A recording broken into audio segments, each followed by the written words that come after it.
Back in 2017, spending $2,000 on a gaming PC meant you were getting something serious, the kind of build that could crush anything you threw at it. Fast forward to 2025, and that same $2,000 system now costs just a fraction of the price.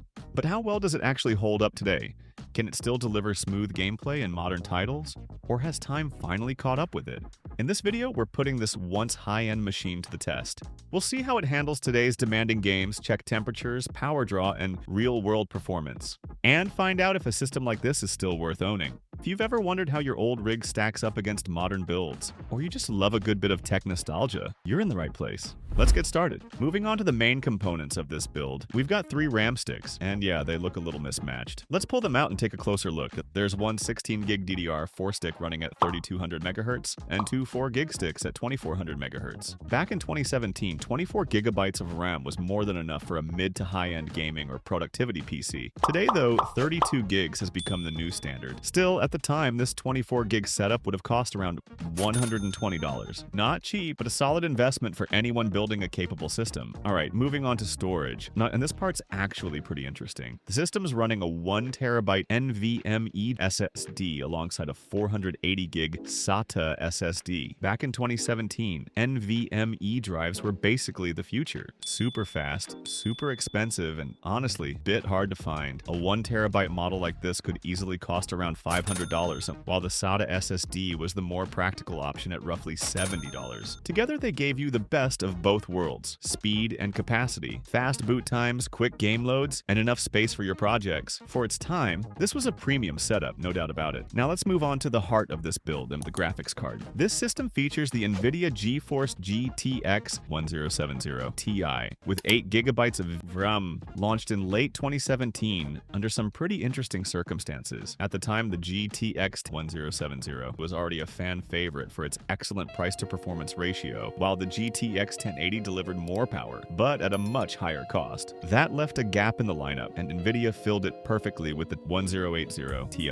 It offered performance that came surprisingly close to the 1080, but at a lower price, making it a fantastic value and a direct competitor to AMD's RX Vega 56. For gamers who wanted near flagship performance without paying flagship prices, this card hit the perfect sweet spot. As for the specs, the GeForce GTX 1070 Ti is built on NVIDIA's Pascal architecture, using the GP104 GPU. It packs 2,432 CUDA cores, with a base clock of 1,607 MHz and a boost clock up to 1,683 MHz. The card comes with 8GB of GDDR5 RAM on a 256-bit memory bus, delivering a total bandwidth of 256 GB per second and a TDP of around 180 watts. At launch, the 1070 Ti retailed for roughly $450 to $500, but things got messy fast, and it arrived right in the middle of the 2017 crypto mining boom, and prices skyrocketed. In some regions, it sold for well over $600 depending on availability. Even so, it remained one of the most sought-after GPUs of its generation. After talking about the GTX 1070 Ti, we can't skip one of the most iconic CPUs of 2017. Let's take off the cooler and see what's underneath. It's the Intel Core i5-8600K. This chip, part of Intel's 8th generation Coffee Lake lineup, marked a real turning point for the company. The i5-8600K launched in late 2017, during one of the most competitive moments in CPU history. Earlier that year, AMD had shaken the market with its first-generation Ryzen processors, offering more cores and threads at lower prices. Under that pressure, Intel responded with Coffee Lake, and the 8600K quickly became the go-to choice for gamers. Priced at around $250 at launch,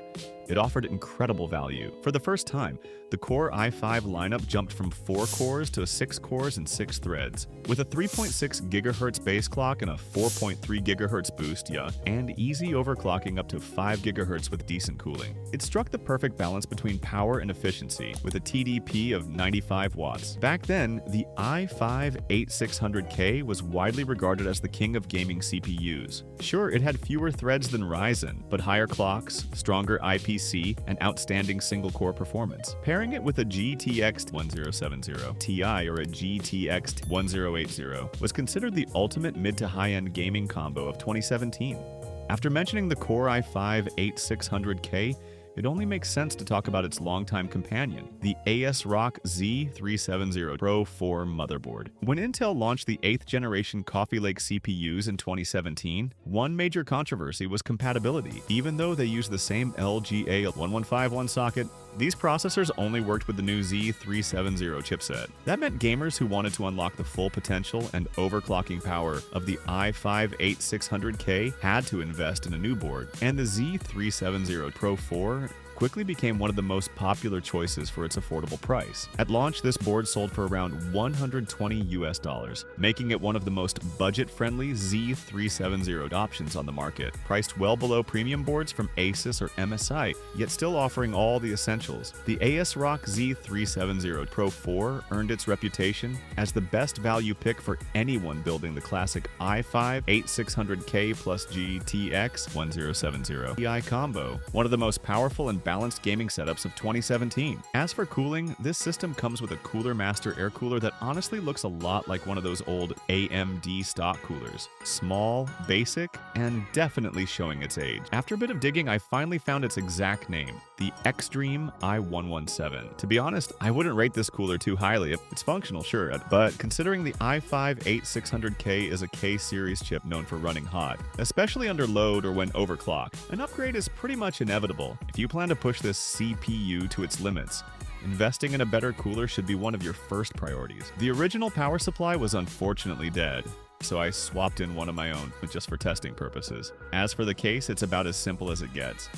No flashy design, no RGB lighting, and honestly, it doesn't really look like a gaming PC at all. But let's put the aesthetics aside for now, because what really matters is how this system performs in today's games. So let's fire it up and see what this $2,000 build from 2017 can still do in 2025. Let's start off with something light, Valorant. Running at the lowest settings in a deathmatch at full HD, the results are impressive. Frame rates stayed well above 200 frames per second, peaking at 336 and never dropping below 203. That means you can fully enjoy the game on a 240Hz monitor without any issues. However, there's one thing to keep an eye on. CPU temperatures hit around 90 degrees Celsius, which is quite high, even though utilization hovered around 60 to 70%. So while performance is excellent, thermal management is definitely something to watch closely. Let's move on to something a bit more demanding, like CS2. Running at low settings in full HD, 1080p, the system still manages to keep frame rates in the triple digits, averaging around 130 to 150 frames per second. During normal movement, it can even peak near 160 frames per second, though in intense gunfights, it sometimes dips to about 100 frames per second. For most players, that's still perfectly smooth and completely playable. So, if you're not too picky about ultra-fluid performance, this setup can definitely handle CS2 at a comfortable level. Next up is the world's most popular game, Minecraft. With the render distance set to 8 chunks and shaders turned off, the system performed extremely well, peaking at over 300 frames per second and averaging around 250. Once shaders were enabled, frame rates dropped by more than half to about 100 frames per second.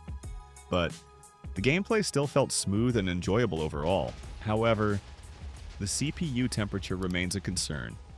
It's running hotter than I'd like. So let's pull off that old Cooler Master cooler and swap it for a new 4 heat pipe air cooler to see just how much of a temperature improvement we can get. Now let's recheck performance in PUBG after upgrading the cooler.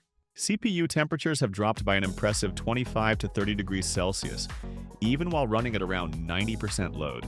That's a huge improvement, and this new cooler seems perfectly capable of handling mild overclocking if needed. In terms of gameplay at ultra-low settings, frame rate stayed between 70 and 80 frames per second during gunfights, and climbed past 100 frames per second while just moving around.